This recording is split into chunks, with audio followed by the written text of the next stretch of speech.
កាន់ណែនាំខ្លួនឯងជាភាសាចិនជឿវជាសោបាទជំរាបសួរបងប្អូនទាំងអស់គ្នាបាទជួបគ្នាជាថ្មីជាមួយខ្ញុំកឹមហ៊ុយបាទនៅក្នុងវីដេអូនេះគឺយើងនឹងសិក្សាអំពីពាក្យនិងឃ្លាភាសាចិនដែលយើងប្រើប្រាស់ប្រចាំថ្ងៃគឺតកតងទៅនឹងការណែនាំខ្លួនជាភាសាចិនបាទតោះបងប្អូនមកសិក្សាជាមួយគ្នាបាទទី1គឺ大家早上好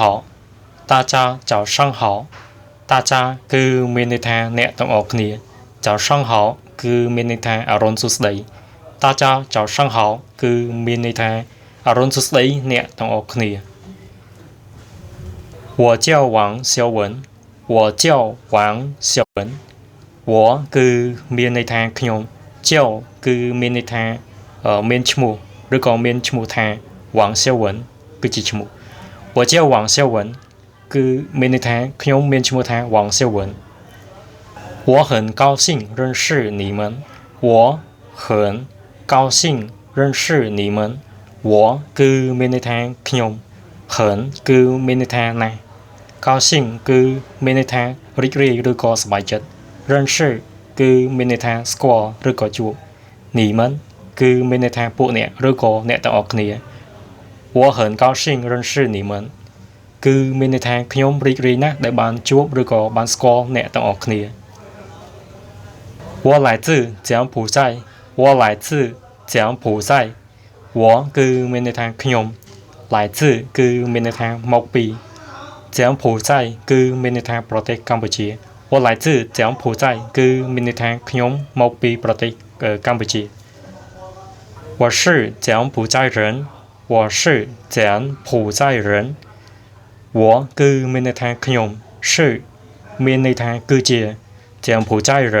គឺមានន័យថាជនជាតិខ្មែរ我是柬埔寨人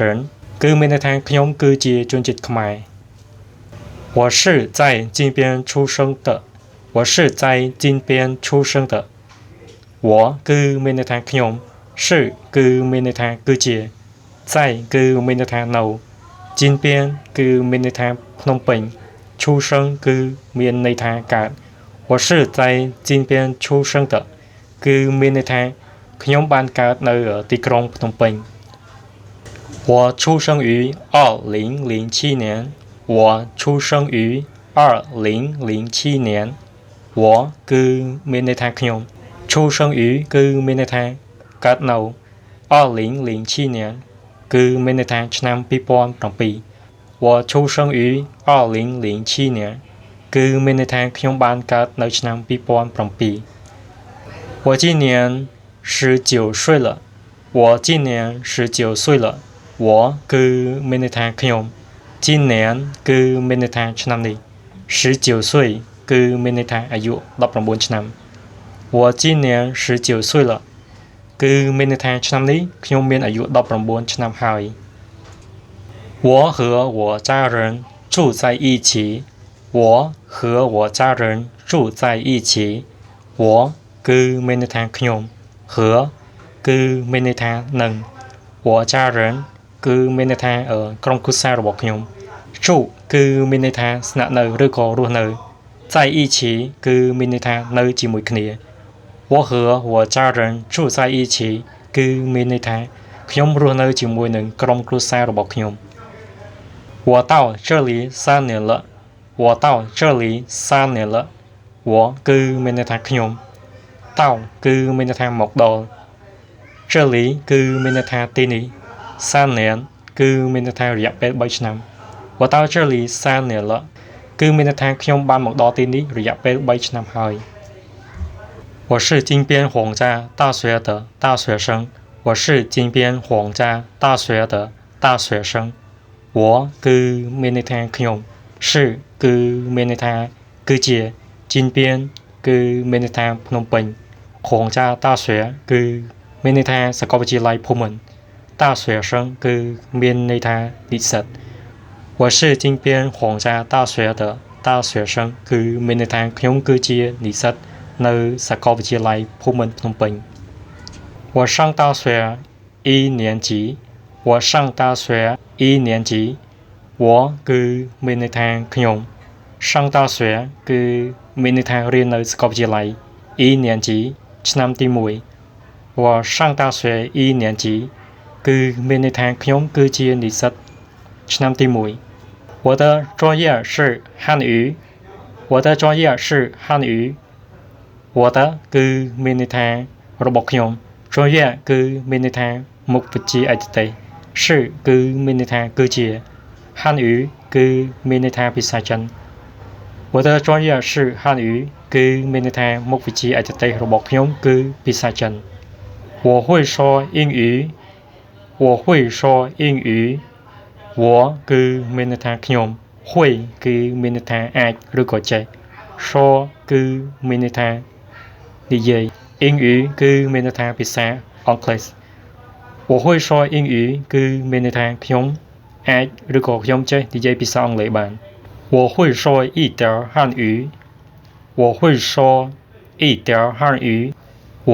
គឺមានន័យថាខ្ញុំ会គឺមានន័យថាអាចឬក៏ចេះ说គឺមានន័យថានិយាយ一点គឺមានន័យថាបន្តិចឬក៏តិចតួច汉语គឺមានន័យថាភាសាចិន我会说一点汉语គឺមានន័យថាខ្ញុំអាចនិយាយភាសាចិនបានតិចតួចឬក៏ខ្ញុំចេះនិយាយភាសាចិនបានតិចតួច我的爱好是看书看电影和旅游我的爱好是看书看电影和旅游我的គឺមានន័យថារបស់ខ្ញុំ爱好គឺមានន័យថាចំណងចំណូលចិត្ត是គឺមានន័យថាគឺជា看书គឺអានសៀវភៅ看电影គឺមានន័យថាមើលកុន和គឺមានន័យថានឹង旅游គឺមានន័យថាធ្វើដំណើរកម្សាន្ត我的爱好是看书看电影和旅游គឺមានន័យថាចំណងចំណូលចិត្តរបស់ខ្ញុំគឺអានសៀវភៅមើលកុននិងធ្វើដំណើរកម្សាន្ត就这些了谢谢大家就这些了谢谢大家就这些了គឺមានន័យថាអស់ហើយឬក៏មានតែប៉ុណ្្នឹងឯង谢谢大家គឺមានថាសូមអរគុណអ្នកទាំងគ្នា就这些了谢谢大家គឺមានន័យថាអស់ហើយសូមអរគុណអ្នកទាំងគ្នា感谢你们的关注感谢你们的关注感谢គឺមានន័យថាអរគុណ你们的គឺមានន័យថារបស់ពួកអ្នក关注គឺយកចិត្តទុកដាក់ឬក៏ការយកចិត្តទុកដាក់感谢你们的关注គឺមានន័យថាសូមអរគុណចំពោះការយកចិត្តទុកដាក់របស់អ្នកទាំងអស់គ្នា自我介绍大家早上好我叫王希文我很高兴认识你们我来自柬埔寨我是柬埔寨人我是在金边出生的我出生于2007年我今年19岁了我和我家人住在一起我到这里3年了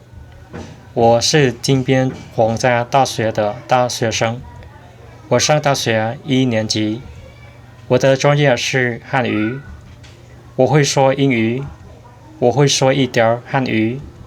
我的爱好是看书看电影和旅游就这些了谢谢大家感谢你们的关注បាទសម្រាប់វីដេអូនេះគឺបានបញ្ចប់ហើយខ្ញុំសង្ឃឹមថាវីដេអូនេះគឺនឹងមានជាប្រយោជន៍សម្រាប់បងប្អូនទាំងអស់គ្នាដែលកំពុងសិក្សាភាសាចិនហើយខ្ញុំសូមអរគុណច្រើនបងប្អូនទាំងអស់គ្នាដែលបានជួយចុច Subscribe Channel របស់ខ្ញុំហើយចាំជួបគ្នានៅវីដេអូបន្តទៀតបាទសូមអរគុណច្រើនបងប្អូនទាំងអស់គ្នា